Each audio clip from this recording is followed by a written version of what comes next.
Dear viewers, welcome to Cinematic Bites. আজকের cinema the day of the ট্রিফিডস।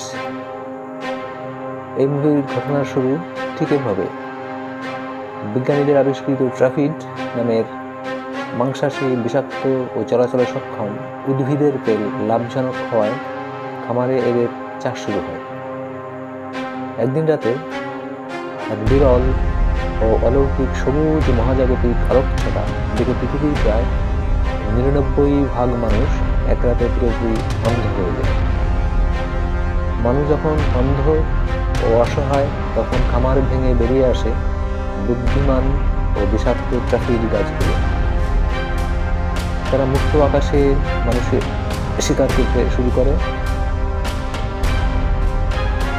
Bill Mason নামের এক বিজ্ঞানী, যার চোখে ব্যান্ডেজ থাকায় আলো দেখেনি এবং অল্প কয়েকজন দৃষ্টিশক্তি সম্পন্ন মানুষ এই অন্ধ দুনিয়ায় টিকে থাকার এবং মাংসাশী গাছের হাত থেকে মানবজাতিকে বাঁচানোর লড়াই শুরু করে।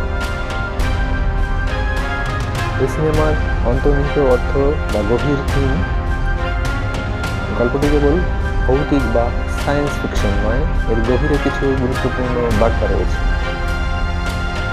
অ্যারোগান্স অফ সায়েন্স বা প্রকৃতিকে নিয়ন্ত্রণের পরিণতি। মানুষ লাভের আশায় প্রাকৃতিক নিয়ম ভেঙে এমন কিছু সৃষ্টি করেছে যা পরবর্তীতে মানুষের ধ্বংসের কারণ হয়েছে।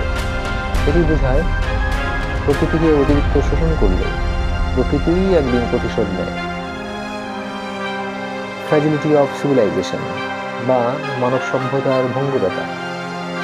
আমরা যে উন্নত সমাজ বা প্রযুক্তির উপর ভরসা করে চলি, তা কত সহজেই ভেঙে পড়তে পারে। মানুষের থেকে কেবল দৃষ্টিশক্তি কেড়ে নিতেই পুরো বিশ্ব ব্যবস্থা ধসে পড়ে।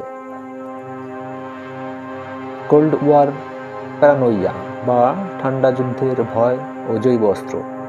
উপন্যাসটি 1950-এর দশকে লেখা। সেখানে ট্রাফিড ও রহস্যময় আলোর মাধ্যমে ইঙ্গিত করা হয়েছে মানুষের তৈরি জৈব বা নিউক্লিয়ার অস্ত্রের ভুলের দিকে, যা একদিন নিজের দেশের উপরই অভিশাপ হয়ে নামতে পারে।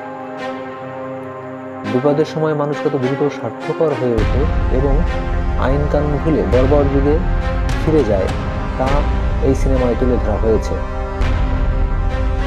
এই সিনেমাটি দেখতে চাইলে ডেসক্রিপশন বক্সে সিনেমার লিঙ্ক দেওয়া আছে, লিঙ্কে ক্লিক করুন, সিনেমাটি উপভোগ করুন। আবার কথা হবে, ততক্ষণে ভালো থাকুন।